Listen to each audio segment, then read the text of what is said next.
אלוהים, אף אחד לא מאמין שאתה מתקשר אליי. גם בעלך בגן עדן. הוא מוסר לך דש. בעלי? אני רווקה? מה שלומך, מקס? הוא נראה יותר טוב היום.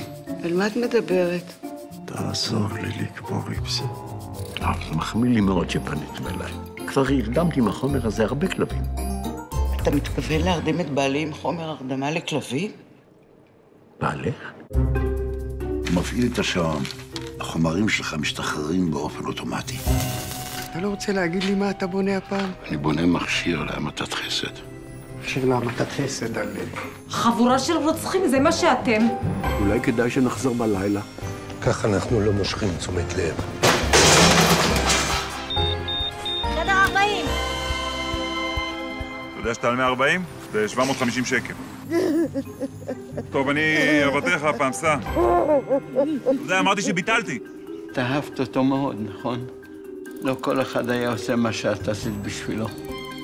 אני לא רוצה לעשות בעיות, רק צריך עזרה לאשתי. ממה היא? סרטן ריאות. תגידי, מה את רוצה שאני אעשה? אני רוצה שתרד אליו ושתגיד לו שאתה אולי רוצח, אבל לא רוצח סדרתי.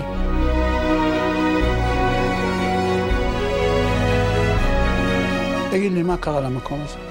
השתגעו פה כולם. המכונה הזאת זה כמו כוסות רוח למת.